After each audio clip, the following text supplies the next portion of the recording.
말씀 마태복음 10장 1절부터 보시겠습니다. 예수께서 그의 12 제자를 부르사 더러운 귀신을 쫓아내며 모든 병과 모든 약한 것을 고치는 권능을 주시니라. 12 사도의 이름은 이러하니 베드로라 하는 시몬을 비롯하여 그의 형제 안드레와 세베대의 아들 야고보와 그의 형제 요한, 빌립과 바돌로메, 도마와 세리 마테, 알페오의 아들 야고보와 다데오, 가나나인 시몬 및 가룟 유다 곧 예수를 판 자라. 우리 10장서부터는 말씀에 의한 교훈으로 증거를 제목으로 잡아가지고 이제 그 절이 바뀌게 되어집니다. 교훈과 권세로 선지자를 증거한다 이렇게 이야기를 했는데, 일단 10장은 제자 파송을 위한 교훈으로 제목을 잡아놨어요. 구약에서 하나님께서 이제 생육하고 번성하라고 했던 열조에게 언약했던 그 열조의 언약으로 12지파를 만드셨는데, 예표적으로 보여주는 완전 숫자입니다. 하나님의 그 나라의 완전한 숫자가 12지파로 해가지고 이루어지듯이, 그건 물론 오실 메시아에 대한 모형이라고 그랬어요.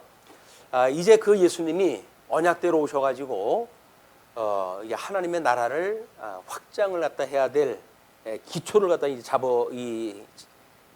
섭리를 갖다 하셔야 되는데, 그러기 위해서 제일 먼저 제자 12 제자를 세우시는 일이 소개가 되어집니다. 12 제자는 12명의 제자가 예수님이 불러가지고 세우셨고, 예수님의 모든 그 권능을 보고 배웠고, 그리고 이제 이렇게 파송 전에 하나님께로부터 직접 그 권세를 위임받았던 이런 그 사람들을 사도라고 이렇게 특별히 칭하게 됩니다. 물론 그 외에도 여러 사도들에 대한 언급이 있어요. 그러니까는 그 사도와 지금 12 사도와 우리가 혼돈을 갖다 하면 안 됩니다. 12 사도는 언약 자손을 약속했던 그런 하나님께서 둘째 아담이신 예수님을 통해 가지고 어떻게 신령한 백성들을 이제 이루어 가실 건가에 대한 원형을 지금 보여주시는 거니까, 그런 맥락으로 해서 12 제자를 세우시고 축기와 신유은사를 주셨다고 그렇게 이야기를 했어요. 예수님이 오셔가지고 하셨던 일이 이제 구약에 언약되어진 메시아이기 때문에 여러 가지 사단을 쫓아내고 귀신을 쫓아내고 그리고 신유를 갖다 행했던 이런 그 일들이 지금 제자들을 보내기 전에 예수님이 하셨던 일이거든요. 세상 사람들은 예수님이 오셔가지고 했던 일들이 대부분 전부 이런 일이었어요. 그러니까는 지금도 몸된 교회에서 하는 일이 귀신 쫓아내고 환자 고쳐주고 하는 것이 교회로 오해를 갖다 하게 되어지는 겁니다. 예수님 그 원형을 보여주셔서 어떻게 에덴 동산으로부터 이제 쫓겨난 그런 그 언약 자손들이 이 에덴으로부터 이제 추방되어져서 양대 언약을 상실하고 그리고 저주 아래 있음으로 해서 어떻게 죄의 종노릇을 하고 있는지, 이 상황을 우리 언약 자손이었던 이스라엘 열조, 이 이스라엘이라고 하는 이런 그 나라를 통해 가지고 모형적으로 보여줬거든요. 근데 이 모형적으로 보여줬던 성경에 대한 거를 정작 이스라엘 백성들이 오해를 갖다 했어요. 그래서 예수님이 오셨을 때 이 모형에 대한 실체로 해가지고 우리 예수님이 이제 오신 겁니다. 그러니까는 이스라엘의 그 민족사가 하나님께서는 예수님에 대한 거를 예표로 보여줬음에도 불구하고 이걸 제대로 몰랐던 거예요. 그러니까는 실체적으로 어떤 예수님이 내가 너희들한테 구약에 이렇게 언약되어진 대로 온 메시아야 라고 하는 것이 지금까지 소개해왔던 예수님의 사역이었어요. 그러니까 지금 12지파, 여기서 이제 12지파로 해가지고 이걸 언약자손이라고 이렇게 이야기를 하는데, 이 언약자손은 예수 그리스도를 예표하는 그런 그 지파라고 그랬어요. 그렇기 때문에 12지파임에도 불구하고 단수라고 하는 용어를 갖다 쓴다. 그 이야기는 예수 그리스도를 예표하기 때문에 이제 그렇다고 우리가 지금까지 정리해 온 겁니다. 그러니까 실체로 오셨던 예수 그리스도께서 구약에 언약되어진 대로 온 메시아야, 이거를 증거 갖다 하시기 위해서 지금 제자를 갖다 이제 세웠어요. 그 제자를 세운 걸 우리가 사도라고 이야기를 갖다 하고, 이 사도를 12명으로 해가지고 하나님께 세우셨다, 그런 그 이야기예요. 그러면 이제 언약자손, 생육하고 번성할 일들이 만들어졌죠. 그렇기 때문에 예수님이 십자가에 못 박아 죽음을 당하시고 승천하시게 되면 성령을 보내주셔가지고 주님의 몸된 교회, 이것이 이제 구약에서 이야기했던 하나님 나라거든요. 이 12지파를 통해서 이루어지는 하나님의 나라, 이거를 이제 주님의 몸된 교회를 통해서 성취해 가신다라고 하는 것을 설명하시기 위해서 이 제자들에게 권능을 완전히 위임을 갖다 하시고, 권세를 갖다 위임을 갖다 해가지고, 그리고 파송을 갖다 하셔요. 이거는 위임권을 가지고 파송되어지는 특별한 그런 그 은혜를 가지고 이제 전도 역할을 다 하게 되어지는 거거든요. 그래가지고 이거는 예수님은 이 일을 마치시고 이제 승천하실 거 아니겠습니까? 그러면 성령을 보내주셔가지고 이 성령으로 하여금 권능을 받게 하시고, 그리고 이 권능 받은 이 성도들이 증인의 역할을 갖다 감당을 갖다 해가지고 예루살렘과 온 유대와 사마리아와 땅 끝까지 이르러 나의 증인이 되리라 라고 했던 그 약속이 성취되어질 것을 우리는 예표적으로 오늘 다 볼 수가 있는 거예요. 이것이 믿어져야 이것이 믿어지게끔 되어져 있어요. 왜냐하면 이거는 언약이고, 그 다음에 선지서에서 이야기했던 이거는 성취 사건이기 때문에 그렇습니다. 자, 그러면 이제 그 12제자의 이름을 쭉 나열을 갖다 하고, 5절로부터 15절을 보시게 되면 파송을 수행하기 위한 자세에 대해서 교훈하다 하셔요. 예수께서 이 12를 내보내시며 명하여 이르시되 이방인의 길로도 가지 말고 사마리아인의 고을에도 들어가지 말고 오히려 이스라엘 집의 잃어버린 양에게로 가라. 이스라엘, 이 12지파로 만들어지는 이스라엘, 이 이스라엘의 이 예표적으로 보여줬던 언약의 내용이 여기에서 참 메시아가 오신다고 하는 것을 소개를 갖다 했지만, 유대인들은 이 이스라엘에 대한 정치적 회복, 이걸 다 꿈꾸고 있었던 겁니다. 그러니까 다윗 왕조와 같은 그런 새로운 왕조가 만들어져 가지고 이제 로마의 제국으로부터 명실상부 독립되어져 있는 나라, 그 나라를 원하고 있었던 거거든요. 근데 우리 하나님께서 이제 구약 성경을 통해서 예표적으로 보여줬던 것은 이런 정치적인 메시아가 아니라 창 기름을 부음을 받아가지고 오셨던 그리스도를 증거하신 일이란 말이에요. 이것은 이 그리스도가 어떠한 분인가를 깨달아야 참 생명에 이르게 되어지는데, 이 사람들은 정치적 회복에만 관심이 있었기 때문에 이렇게 우리의 죄를 인하여 죽으시고, 그리고 사망권세를 이기시고 부활하심으로 우리를 대속했던 그리스도를 만날 수가 없는 거예요, 이 사람들이. 우리는 특별히 언약자손인들이 이렇게 그 예수님을 알아보지 못하는데, 하나님께서 우리들을 불러가지고 오늘 실체적으로 오셨던 우리 머리 대신 예수 그리스도를 친히 보여주시는 이제 일이, 역사가 일어나는 겁니다. 여기서 우리가 이제 생명의 존재에 대한 의미가 이제 새로워지는 거예요. 왜 주님께서 나를 불러가지고 이 현장, 이 역사 속에 좀 있게 하시는가라고 하는 존재 문제가 이걸로 이제 해결이 되는 거거든요. 그게 아니면 이 사람들처럼 그냥 뭐 그때 있었던 정치적인 상황 속에서 잘 먹고 잘 살고 자주주가 뭐 이 국민으로서 그렇게 살아가면 됐지라고 하는 해 아래에 이런 그 자기네 사역으로 해가지고 머무르고 마는 거예요. 새로운 세계, 하나님께서 약속했던 신령한 세계를 보지 못하고 모형적으로 보여줬던 이 세계의 역사에 그냥 이렇게 눌려가지고 살 수밖에 없다. 여전히 이거는 지금 사단이 왕노릇하는 곳입니다. 근데 이것에 이들이 머물러져 있기 때문에 이것으로 신령한 하나님의 나라, 주님의 몸된 교회, 예수 그리스도가 기초가 돼가지고 그 위에 예수 그리스도의 약속을 위해서 인해서 세워진 교회 성도로서 우리가 증인의 역할을 또 하는 거예요. 우리는 예수를 그리스도로 믿는다고 하는 우리들의 신앙도 대단한 거지만 우리가 때로는 이런 모습 저런 모습으로 해서 증인의 역할을 다 하지요. 뭐 때로는 뭐 말로 전할 수도 있고 또는 우리 삶의 전반이 증인의 삶을 살아가는 거니까 그래서 우리는 증인으로 살아간다고 하는 일이 이게 예사로운 일이 아니에요. 이거는 이 사단의 종로로 타면서 살아가는 일상 이거에 의해 가지고 현재 우리들의 삶을 해석한다는 이야기는 말이 안 되는 겁니다. 우리의 이 자존감이 이런 일상 속에서 먹고 살고 마시고 뭐 이렇게 하는데 머물러져 있다고 한다면 우리는 예수님 믿지 않는 거예요. 예수님을 믿는다는 이야기는 이 일상으로부터 참 자유를 얻게 되어지는 거거든요. 진리를 알지니 진리가 너희를 자유롭게 한다고 그렇게 이야기를 했어요. 그 자유는 뭡니까? 사단의 모든 권세로부터 얻게 되어지는 자유거든요. 사단이 일상을 통해 가지고 야, 잘 먹고 잘 살아야 돼 라고 우리한테 이 사단의 권세가 얼마나 대단합니까? 이것들이 지금 우리를 갖다 이 미혹을 갖다 하는데 우리가 진리를 알게 되면 웃기지 마라. 나는 너가 이렇게 이 권능을 갖다 보이는 그런 세상의 백성이 아니야. 나는 우리 주님이 통치하는 하나님 나라의 증인이야 라고 하는 일상을 벗어난 초월한 이런 믿음의 세계를 우리가 살아가는 일이다. 대단하지 않습니까? 지금 우리가 우리를 스스로 이야기를 하게 되면 팔불출이라고 이야기가 하는지 모르겠지만 이건 아무리 자랑해도 부족함이 없어요.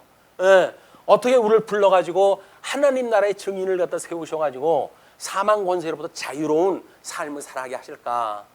이게 우리의 새로운 가치 아닙니까? 이제 세상의 존재의 이유고 그리고 새로운 세상을 살아가야 될 우리들의 방향이란 말이에요. 이게 아니면 여전히 사단의 권세 아래 종로로 타면서 그냥 질질질질 끌려가면서 우리의 인생을 살아야 되는데 우리는 이제는 참 자유인으로서 하나님의 그 성령의 권능을 힘입고 살아가는 성도의 삶이다 라고 하는 것이 이번 그 10장을 통해 아주 다시 한번 깨달음의 시간이 되어졌으면 좋겠습니다. 그래서 이제 그런 그 이스라엘 집에 잃어버린 양에게로 가면서 전파하여 말하되 천국이 가까이 왔다. 천국이라고 하는 건 이 하나님의 나라라는 이야기죠. 이건 지금 이게 우리 이스라엘의 그 유대가 로마 제국의 아래에 있었을 때에 흔히 하나님의 나라라고 하는 그 이야기를 이 이스라엘을 하나님의 나라로 이야기하지 않고 특별히 천국이라고 이렇게 표현하다 했어요. 마태는 그것이 이스라엘 백성들만 알고 있는 지금 이건 유대인들 대상으로 이제 마태복음을 기록했다고 그랬잖아요. 그러니까 유대인들한테 천국이라고 한다면 하나님의 나라가 너희들이 아는 정치적 나라가 아니라 신령한 하나님의 나라를 말하는 것이야 라고 하는 것을 지금 여기서 합류하고 있는 의미가 있는 겁니다. 그러니까 가면서 전파하여 말하되 천국이 가까이 왔다 하고 병든 자를 고치며 죽은 자를 살리며 나병 환자를 깨끗게 하며 귀신을 쫓아내되 그 일은 여지껏 예수님이 행하셨던 일들이에요. 예수님이 행하셨던 일은 뭐라고 그랬죠? 우리가 이 사단의 권세로부터 우리 주님의 권세가 더욱 커가지고 사단의 권세 아래 종로로 타고 있는 사람들한테 육체적인 자유를 주는 것, 이걸 통해 가지고 내가 구약에 언약되어진 메시아야 라고 하는 걸 증거했다고 이렇게 이야기를 했어요. 지금까지 증거했던 예수님께서 제자들한테 그런 권능을 주시면서 하시는 말씀이 너희가 거저받았으니 거저주라. 이 권세, 이건 돈으로도 못 사는 권세입니다. 이 권세가. 근데 그때나 이때나 저는 권세를 가지고 있는 사람들은 권세를 행세를 하고 싶잖아요. 행세하고 싶은 것이 어떤 경우는 돈을 받으면서 행세를 할 수도 있고 또는 병든 자를 갖다 고쳐주면서 행세를 할 수도 있고 요즘 이 구루미니 이런 걸로 해가지고 사회 이슈가 되어지고 그러는데 이렇게 어떤 목사라고 하는 특별한 직임을 가지고 있어가지고 성도들을 말씀으로 그동안 이렇게 가르쳐 왔기 때문에 목사의 말에 순종해야 됩니다라고 하는 걸 제대로 암시를 갖다 해가지고 그들에게 완전히 장악을 하고 있는 카리스마 있는 목사님들이 많아요. 근데 그것이 한마디로 구름이라는 거야. 어렸을 때부터 교육을 시켜가지고 너는 이게 나의 수족이야. 내가 시킨 대로 해야 돼. 요즘은 이제 소리가 조금 줄어들었는데 산에 올라가게 되면 뻐꾸기 소리가 뻐꾹뻐꾹 해가지고 아주 슬프게 들려요. 근데 탕란을 갖다 하는 그 뻐꾸기를 생각을 할 때마다 우리 주님께서는 우리들을 저 아담에게 언약을 갖다 했던 그 신령한 약속을 이루시기 위해서 둘째 아담이신 예수님을 보내주셨는데 여전히 어디에서 교육이 되어지냐면 이 사단의 권세 아래서 교육이 되어지는 겁니다. 어떻게 보면 주님께서 우리를 탕란을 갖다 시켰는지 몰라요. 예? 우리 교육을 권세 아래 우리는 맡겨가지고 너는 이 권세의 참 종이 아니라 나의 아들이야 라고 하는 걸 깨닫게 하기 위해서 죄 아래 가두셨단 말이에요. 그러면 죄 아래 가두었다고 하는 그 이야기는 나는 하나님의 아들인데 내가 왜 사단의 종 노릇을 해야지? 라고 하는 게 깨달아져서 진정 우리 주님의 증인의 삶을 살아가야 되는데 그걸 깨닫지 못하게 되면 사단의 권세 아래 가져가는 게 얼마나 자연스러운지 몰라요. 예, 사단의 종 노릇하는 것이 얼마나 편한지 몰라요. 왜? 옛날서부터 우리 아버지였었거든요. 이게 그러니까는 우리 주님으로 말미암아 새로운 피조물이 되어졌는데도 불구하고 옛날 아버지가 우리 아버지라고 생각이 드니까 그 사단의 종 노릇하는 것이 하나도 거리끼는 게 없어요. 이것이 비극입니다. 우리는 새로운 피조물이 됐어요. 예수 그리스도로 인해서 우리 하나님을 아버지라고 부르는 사람들이 되어졌기 때문에 이 사단의 권세로부터는 우리는 모양도 보기가 싫어야 돼. 이게 우리 악으로부터 우리를 갖다 제발 좀 살려주십시오 라고 하는 것이 주님께서 우리한테 가르쳐 주신 교훈인데 여전히 우리는 세상 권세를 살아가는 것이 뭐 큰 제세나 되는지 알고 이거에서 권세 노릇을 하는 거예요. 그래서 심지어 주님께서 주신 권능으로 해가지고 귀신을 내쫓고 뭐 병자를 고치고 하는 일이 생긴다 할지라도 그걸 가지고 이 권세를 행하려면 어떻게 해야 돼요? 내가 고쳐줬으니까 뭐 좀 내놔야지. 뭐 좀 내놔야지. 그 이야기예요. 주님의 몸된 교회에 왔으니까 이 좋은 말씀 듣고 뭐 좀 돈 좀 내야지. 이렇게 한단 말이에요. 이게 연보라고 하는 게 돈 내라는 이야기가 아닙니다. 너를 부인하고 예수님을 믿으라는 복음의 이야기예요. 그게. 그래야 그걸로 인해 가지고 나는 세상에 있는 것로부터 자유로운 사람이야. 그러니까 세상에는 끔찍하게 여겨지는 금전이 주님의 몸된 교회에 오게 되면 참 자유함을 얻었다고 하는 걸로 뭘로 표현이 되어지는 거예요? 주의 일을 위해서 연보의 행위로 드러나는 거예요. 이게. 그게 무슨 뭐 한 푼 좀 내세요 제발 이렇게 해야 된다고 한다면 여기서 오히려 절하고 얻어먹는 게 낫지. 이런 주님 앞에서 그런 게 할 게 뭐가 있겠어요. 주님 앞에 하는 이런 거는 우리가 얼마나 자유로운 사람인지 세상 권세와는 다르게 자유함을 입었다고는 표현이에요. 세상에 세상에 그것처럼 이 권세를 가지는 게 어디 있습니까?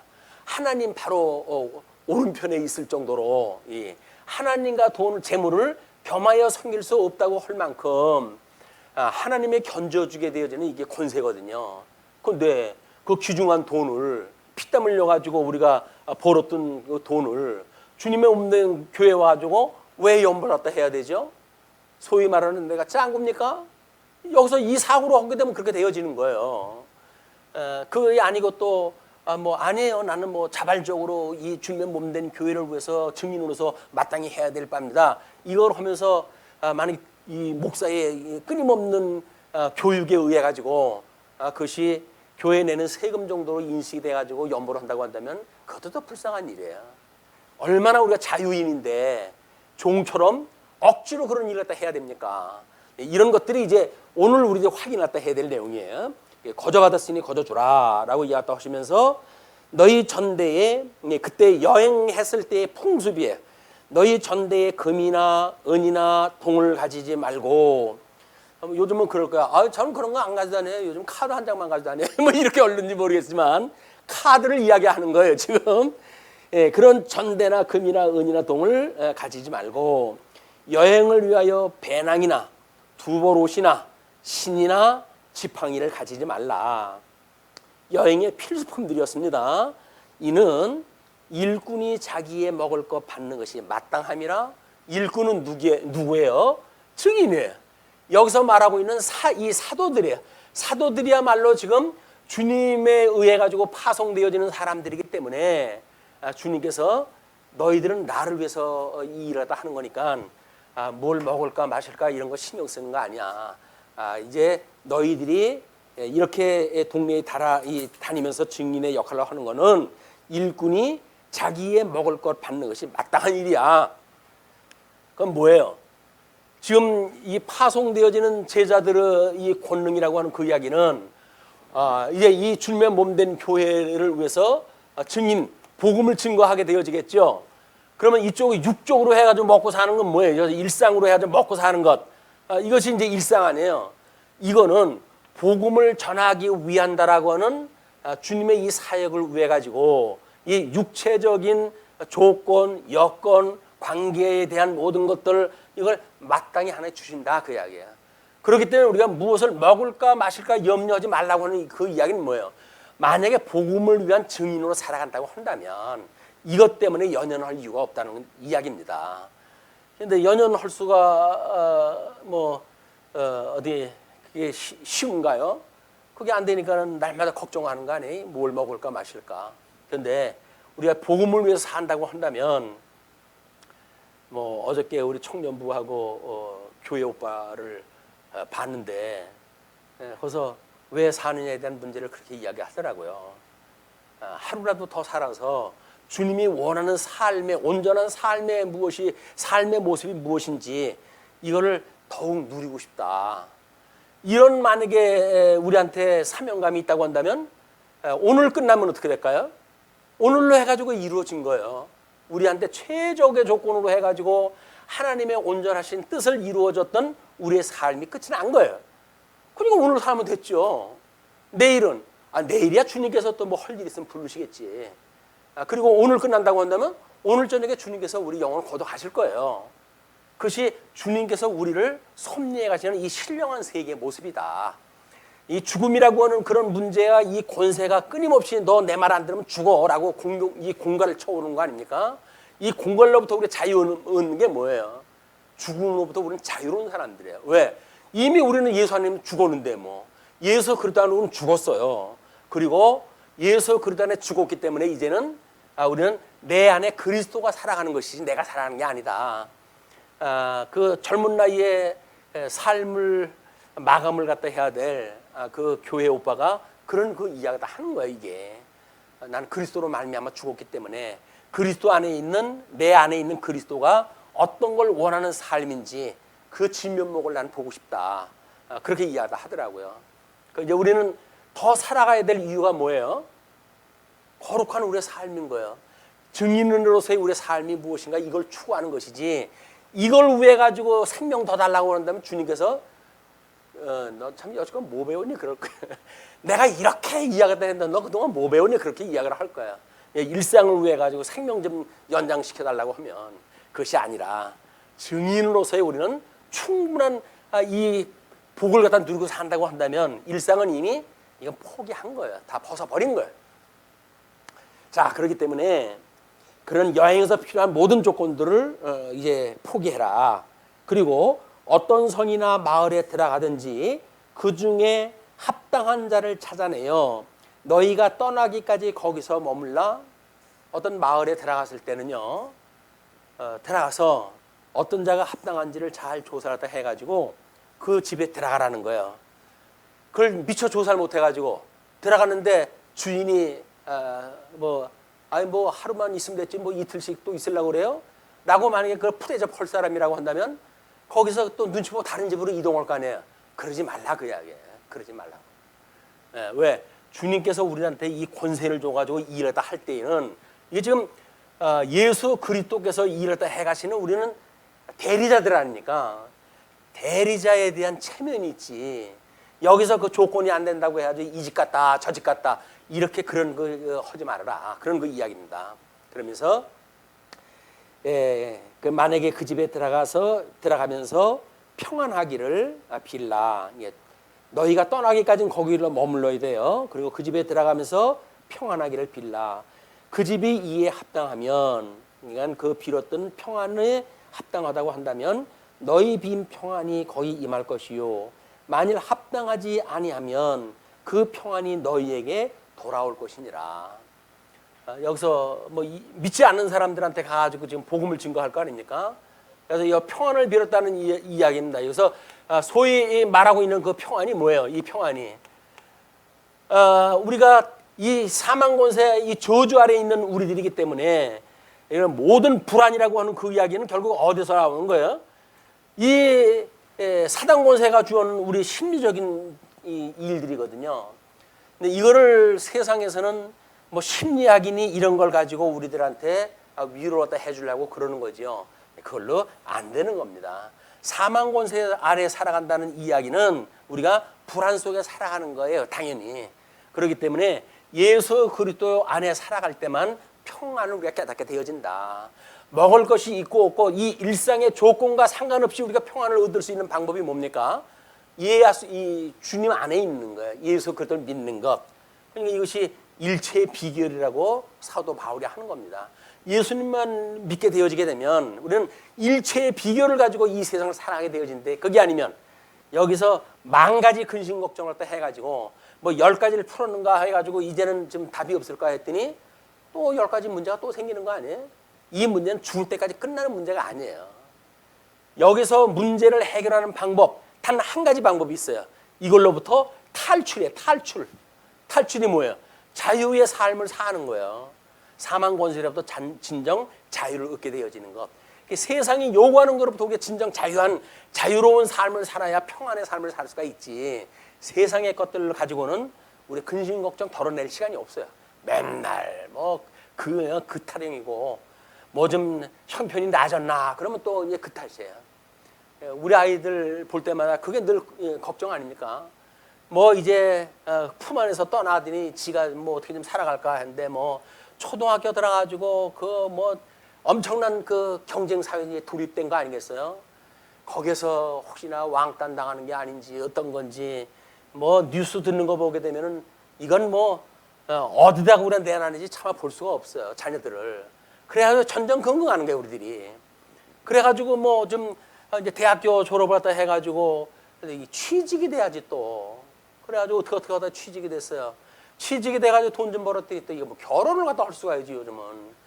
이 남녀간에 결혼을 갖다 할 수 없는 세상이 돼버려가지고 결혼도 하기가 힘들어요. 결혼하면 또 애 낳아야지, 애 낳으면 애 키워야지. 사는 게 끝이 없어요. 여자 근심 걱정이 끝이 없어요. 요즘 젊은이들은 예수 믿지 않고 자유를 얻는 방법, 결혼 포기, 자녀 낳는 것 포기, M4 시대라고 이렇게 이야기한다. 모든 거 포기해버리게 되면 결혼 안 할 건데 결혼 때문에 근심 걱정할 거 뭐 있어요? 여기서 뭐 내 먹을 것만 있으면 되지 뭐 다른 사람 뭐 우리가 거느릴 것이 있으니 뭐 많은 돈이 필요합니까? 어떻습니까? 그냥 우리는 모든 이 불안의 방법을 털어내는 방법을 우리 모든 이 조건을 갖다 없애버리자. 결혼도 없애버리고 남남하고 관계 이제 만들어지는가? 그럼 뭘 만나? 그냥 혼자 혼술 먹고 혼밥 먹고 그냥 혼자 살면 되지. 이렇게 해가지고 우리는 이 아주 많은 군중 속에 외로움을 느끼는 그런 인생들로 많은 사람들이 전락이 돼가고 있어요. 이 얼마나 우리가 많은 이 군중 속에 살아갑니까? 근데도 외로워요. 왜? 혼술 먹고 혼밥 먹고 혼자 살아야 되니까. 요즘 아이들은 조금만 크게 되면 전부 이제 독립한다 그러잖아요. 방에다 가서 나가야 독립을 할 때 해요. 그러니까는 결혼 안 해도 요즘은 전부 독립체제예요 이제. 그래서 집은 그렇게 수많이 지는데도 불구하고 집이 모자라는 것 전부 독립체제를 집이 이게 모자랄 수밖에 없어요. 왜? 그거 전부 한 사람씩 살아야 되니까. 옛날엔 5명, 7명씩 살던 집이 이제는 1명씩 살아야 돼요. 1명씩. 이것이 지금 이 사단의 권세로부터 자유를 꿈꾸는 젊은이들이 구가하는 현대사의 아픔입니다. 이게. 자, 그런데 이제 누구든지 너희를 영접하지도 아니하고 너희 말을 듣지도 아니하거든 그 집이나 성에서 나가. 그냥 나가라는 거예요. 복을 빌었는데 이제 우리 집에 당신 필요 없어요 라고 이야기를 하게 되면 그냥 그 집에 나가라는 거예요. 만약에 동네가 그렇다면 동네를 나가라는 거예요. 근데 문제는 너희 발의 먼지를 떨어버리라. 그때는 이 증인은 우리 뭐 복음의 신발을 이렇게 해야죠. 복음의 평안의 신발을 신고라고 우리 전신갑주를 이야기할 때 설명을 하잖아요. 근데 이 신발이라고 하는 그 이야기는 이 증인의 사는 삶에 모든 기록이 남아져 있는 거예요. 왜? 거기에 뭐 먼지가 많은 그런 시대니까 그 신발을 신었다고 하고 이 복음지까지 같은 모든 일들은 신발 위에 그의 모든 궤적들이 정보로 쌓여져 있어요. 근데 만약에 그 복음을 받아들이지 않고 가라고 그랬다? 그러면 동네 어귀에서 신발의 먼지를 떨어버리라 그 이야기예요. 떨어버리면 그 먼지가 세상 끝날 뭐가 된다고요? 증인의 역할을 갖다 해요. 너 복음 전할 때 너 아무개가 너 집안에 와가지고 복음 증거할 때 걔 쫓아냈지? 이렇게 해가지고 다 증인이 돼가지고 어느 것 하나 드러나지 않는 것이 없어요. 하나님 심판 앞에. 우리가 그런 하나님을 아버지라고 부르고 산다니까요. 뭐가 걱정이에요? 우리를 갖다 우습게 여기는 인간들이 누구예요? 그냥 뒤돌아서 하자 먼저 한번 풀어버리면 돼요. 그냥 다 증인의 역할을 다 할 거예요. 이제 온 세상 만사가 다 우리들을 협조하는 이 천군 만군 이거 우리 하나님께서 보내줬던 우리들의 협조자들인데 그 힘을 갖다 우리가 얻고 이 세상 살아갈 이유가 있다. 주님께서 주신 권능을 입었을 때 이야기입니다. 그 권능에 대한 거는 주보에 이제 제사 파송을 위한 교훈과 교회 성취 섭리라고 하는 거를 전부 구절로 해가지고 소개를 갖다 해드렸고 권세에 대한 위임도 거기에 쭉 소개를 갖다 해드렸어요. 따로 소개가 안 드립니다. 그걸 한번 보시고 이해를 하셨으면 좋겠어요. 그리고 이제 내가 진실로 너희에게 이르노니 심판날에 소돔과 고모라 땅이 그 성보다 견디기 쉬우리라. 마지막 날 심판날에 이 먼지가 이제 모든 증거가 되어지는 그날 오히려 소돔과 고모라라고 하는 유명한 이스라엘 그 나라의 그 잔혹사 아닙니까? 그 잔혹사가 이때 이 잔혹사보다 게임도 안 된다는 거예요. 왜? 모형적인 거니까. 실체적인 심판에 들어가게 되면 유황불못에 완전히 영원무궁한 심판에 들어가니까 이런 담력이 있어야 우리가 복음 가지고 복음을 증거할 수 있는 겁니다. 주님이 우리를 그런 권능을 줘가지고 증인의 역할을 다 하게 하셨으니까 주님께서 우리를 보호하시고 인도하신다. 다음에 16절로부터 23절을 보시게 되면 박해 가운데 성령께서 수행케 하실 것을 교훈하다 하시는데 보라 내가 너희를 보냄이 양을 이리 가운데 보낸가 같도다. 그러므로 너희는 뱀같이 지혜롭고 비둘기같이 순결하라. 여기가 상당히 난해한 또 성경 구절이라고 사람들은 이야기를 합니다. 그래서 주석학자들은 대부분 뱀같이 지혜롭고 라고 하는 그 이야기는 근동시대의 그때의 속담의 이야기였다. 이렇게 이야기를 해가지고 해석을 하려고도 해요. 또 어떤 사람들은 그렇게 유대시대 때 랍비들은 이제 그 믿지 않는 사람들한테는 뱀같이 지혜롭고 믿는 사람들한테는 이 비둘기같이 순결하라고 가르쳤다. 그러나 예수 그리스도는 그걸 뛰어넘어서 이 두 가지를 동시에 제자들한테 누리라고 그렇게 이야기를 했다. 이렇게 이야기를 해요. 자, 우리 마태복음의 큰 주제가 뭐라고 그랬죠? 우리 중보자의 예수 그리스도의 삼직이라 그래요. 중보자 예수 그리스도의 삼직. 이 삼직을 통해 가지고 예수 그리스도 증거하는 내용이라고 그러지 않았어요? 그럼 중보자라고 한다면 신분이 지금 하나님의 신분과 인간의 신분을 다 가지고 계셔야 돼요. 이게 중보자의 특징이라고 이렇게 이야기를 했어요. 참 인간이고 참 하나님으로 우리가 예수님을 이제 이해를 갖다 해야 되니까. 그런데 에덴 동산에서 이제 그 뱀의 미혹을 받아가지고 아담이 쫓겨나잖아요. 그리고 3장 1절에 설명할 때 뭐라 그러면 하나님이 만드신 들짐승 중에 뱀이 가장 강교하더라 이렇게 나와요. 강교하더라. 강교라고 하는 그 원어를 보게 되면 뭐 우리 어떤 지혜 또는 슬기 뭐 이런 긍정적인 그 내용이 있어요. 또 한쪽에는 이제 이거하고 정반대의 부정적인 표현이 또 있어요. 이게 같은 단어인데도 불구하고. 그래서 우리 2장 끝절에 가게 되면 하나님께서 이제 타락한 아담을 찾잖아요. 그렇게 했을 때 그 아담이 그 상태가 벌거벗었으나 부끄러움을 모르는 상태라고 설명이 돼요. 아담에 대해서. 그 벌거벗은 이 벌거벗다라고 하는 그런 단어와 그다음에 여기서 말했던 이 지혜와 같은 어원을 쓰고 있어요. 그러니까 벌거벗었다고 하는 그 이야기는 죄가 없는 상태를 이야기하는 거 아니에요. 이 죄가 없는 상태를 지금 뱀이 우리 이 아담을 미혹을 했다 해가지고 결국은 이 죄 아래로 이 자기의 종을 삼게 되어졌단 말이에요. 그렇게 됐을 때 이 실체적인 역사예요.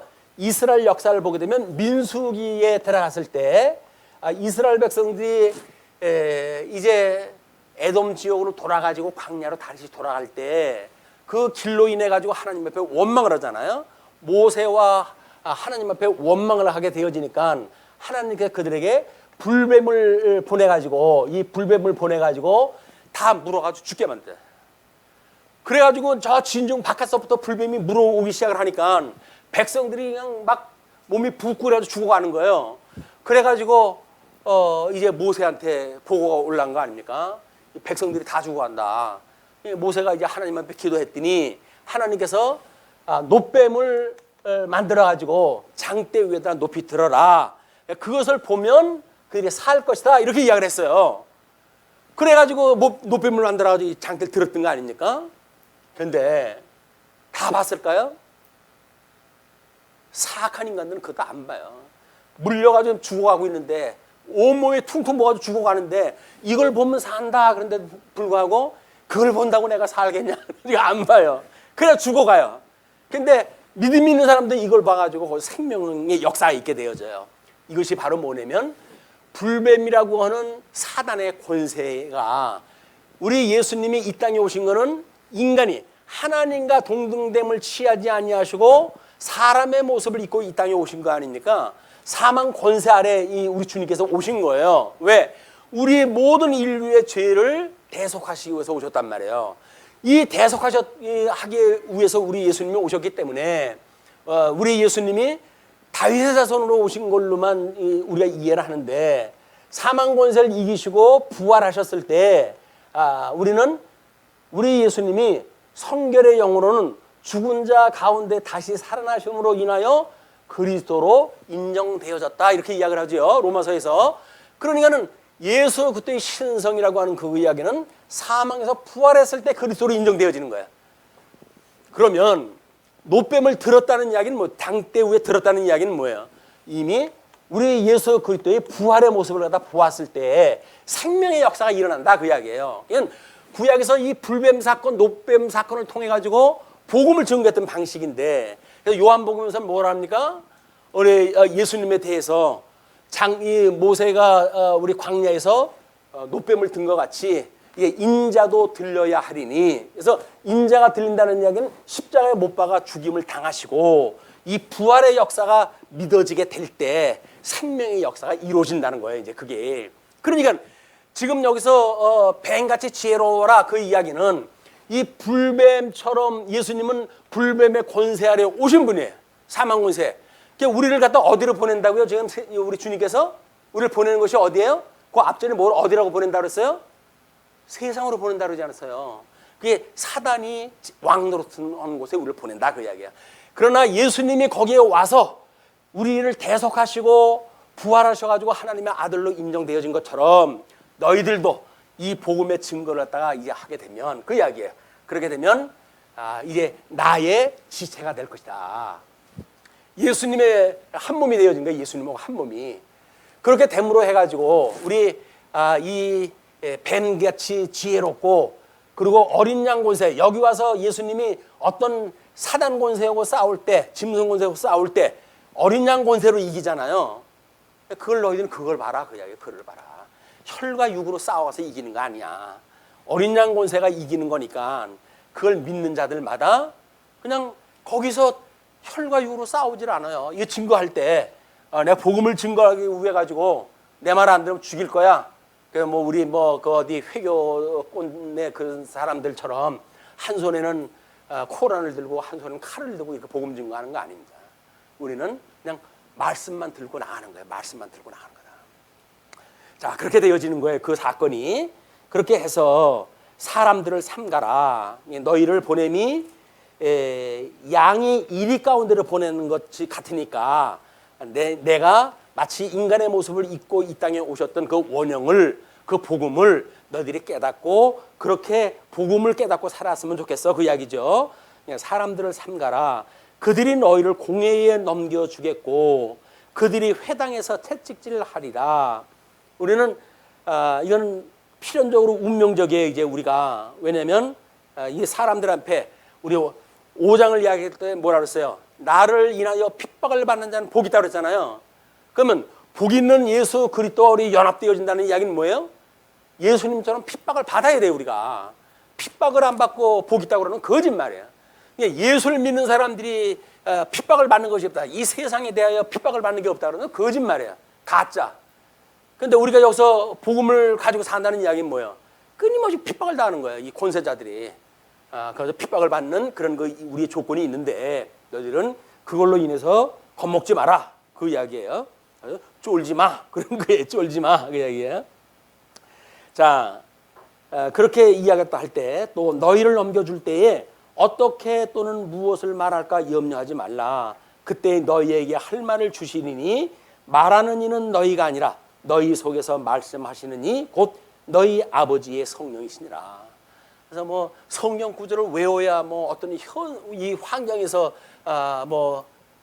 대응을 어떠 한다든지 그런 것도 아니에요. 그냥 하나님 말씀 이렇게 그냥 차근차근 공부하다 보게 되면 그런 그 위기 때에 주님께서, 성령께서 우리한테 하나님의 말씀이 기억나게 하셔요. 그걸로 우리가 이제 말씀으로 승리를 하게 되어지니까 너희들은 너희 스스로 말했다고 하지 말아라. 주님께서 하셨다고 하는 걸 이제 증인이니까 그렇게 하라는 거죠. 그런데 장차 형제가 형제를, 아버지가 자식을 죽는 데에 내주며 자식들이 부모를 대적하여 죽게 하리라.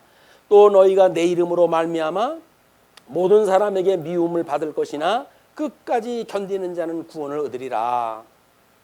이 동네에서 너희를 박해하거든 저 동네로 피하라. 내가 진실로 너희에게 이르노니 이스라엘의 모든 동네가 다 지나지 못하여서 인자가 오리라. 그래서 예수님이 제자들한테 이거를 증거했다 하는데 땅 끝까지 이것이 다 이루어진다고 이렇게 이야기를 하는데 사도행전에서는 어디까지? 로마 반도까지 복음이 증거하는 걸로 해서 끝이 났어요.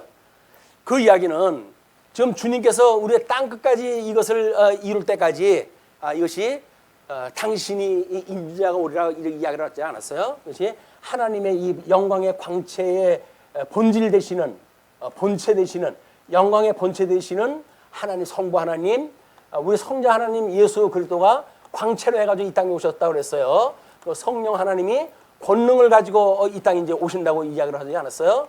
그래서 성부 하나님께서 성자 하나님이 나시고 성부 하나님과 성자 하나님께서 성령 하나님이 발출하셨다, 이렇게 하는 것이 삼위일체라고 이렇게 이야기를 했잖아요. 그냥 삼위일체 하나님의 권능으로 인해 가지고 그 이야기예요. 삼위일체 그 하나님의 권능으로 해가지고 이것이 이루어질 것인데 성령 하나님이 너희들한테 곧 올 거야. 성령이 이 증거가 끝나면 성령이 오신다는 거야. 성령이 오셔가지고 너희들을 동네까지 다 돌기 전에 성령이 오셔가지고 하나님 나라를 이룬다, 그 이야기입니다. 자, 그러면서 제자가 그 선생보다 또는 종이 그 상전보다 높지 못하나니 제자가 그 선생 같고 종이 그 상전 같으면 조카도다. 예수 그리스도의 형상을 닮아가는 우리들의 증인의 모습입니다. 집주인을 바알세불이라 하였거늘 하물며 그 집 사람들이랴.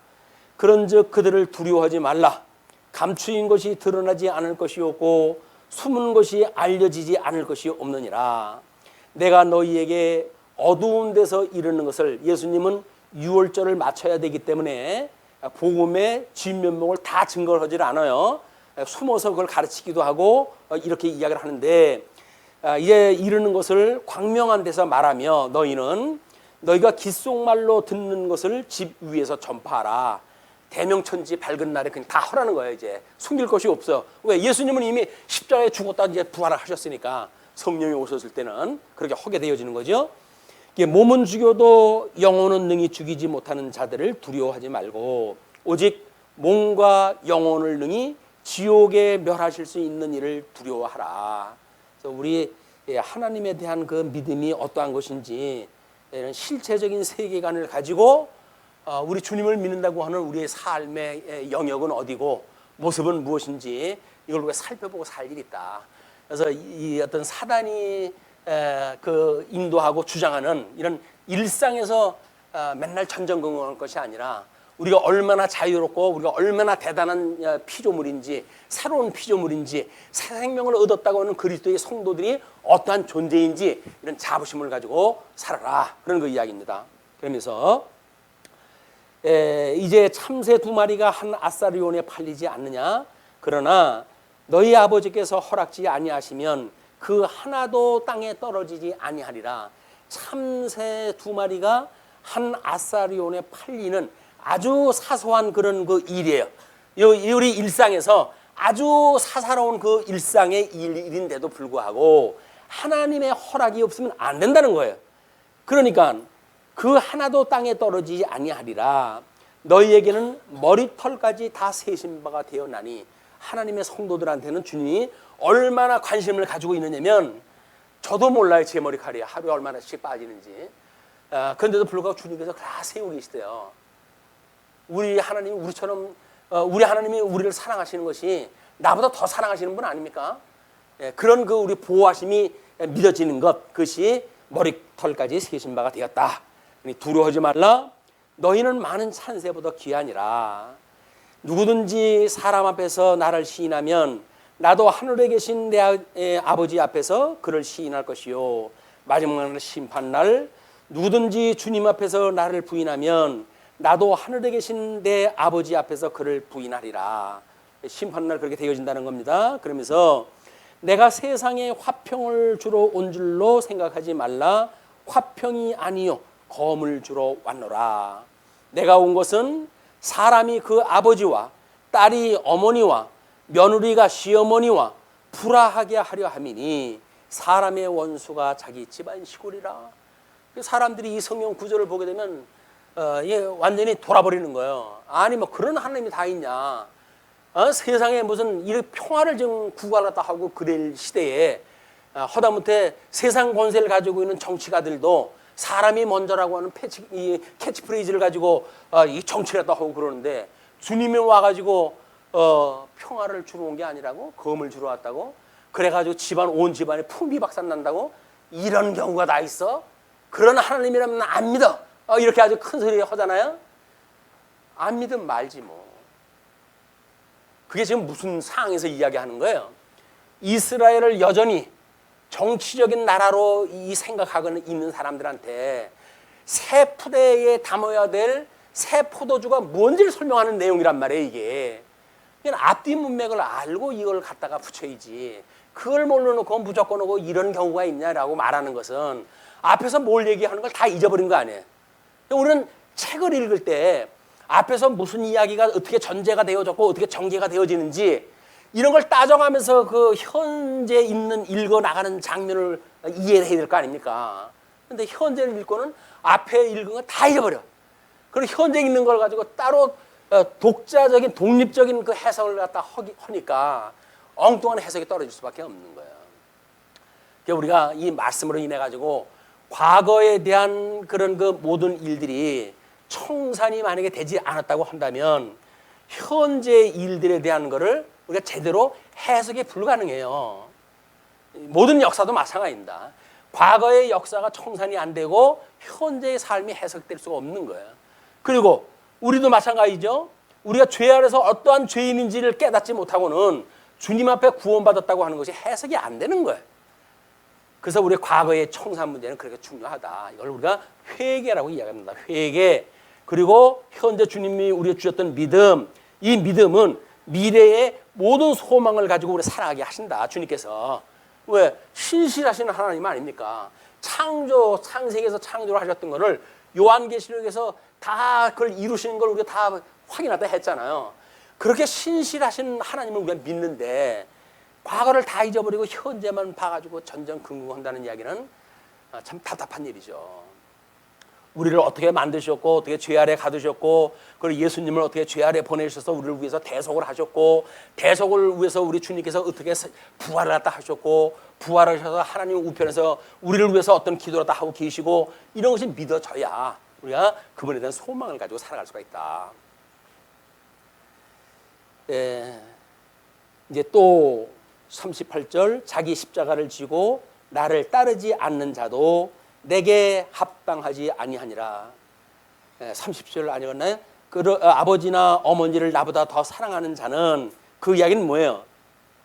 우리 육체적 정치적 그 이스라엘 역사가 지금 이루어진다고 믿는 이런 그 사람들을 더 사랑한다고 한다면 내게 합당하지 않다. 왜? 예수님은 새 포도주로 오셔서 새 푸대에 담아둬야 될 그런 그 복음이기 때문에 그런 겁니다. 그래서 아들이나 딸을 나보다 더 사랑하는 자도 내게 합당하지 아니하며 또 자기 십자가를 지고 나를 따르지 않는 자도 내게 합당하지 아니하니라. 그래서 개인이나 가정이나 사회나 모든 것들이 일체라가 되어지는 거예요. 여기서 자 그러면서 자기 목숨을 얻는 자는 잃을 것이요 자기 목숨을 얻는다는 이야기는 뭡니까? 옛 포도주를 갖다 먹고 생명을 사는 사람들은 새로운 시대가 오게 되면 그건 목숨을 잃는 거나 마찬가지죠. 나를 위하여 자기 목숨을 잃는 자는 얻으리라. 우리가 세상에 감당할 수 없는 믿음을 갖는 것이 하나님께서 이런 조건 때문에 그러는 거예요. 세상에 겁을 낼 이유가 하나도 없는 거예요. 40절로 이제 결론적으로 제자를 영접함으로 하나님께 상받음을 교훈하다 하십니다. 너희를 영접하는 자는 나를 영접하는 것이요 나를 영접하는 자는 나를 보내신 이를 영접하는 것이니라. 그래서 성부 하나님과 성자 하나님과 성령 하나님과 이걸로 해서 증인의 삶을 살았던 이런 성도들이 이 권능을 받아가지고 살아가게 되어지니까 증인의 증거를 받는 사람들은 성령을 인정하는 것이고 성령을 인정한다는 이야기는 성자 하나님을 인정한다는 이야기고 성부 하나님을 인정한다는 일이다 이 이야기가. 그래서 우리가 이 증인의 삶이라고 하는 건 적어도 삼위일체 하나님의 권능을 가지고 우리가 이 일을 갖다 감당하는 일이다. 필요한 일이 있을 때마다 기도할 일이죠. 어려운 일이 있을 때마다 기도할 일이죠. 방해를 받는 일마다 기도할 일입니다. 왜? 주님께서 우리와 함께 하시고 계시기 때문에 그렇습니다. 선지자의 이름으로 선지자를 영접하는 자는 선지자의 상을 받을 것이요.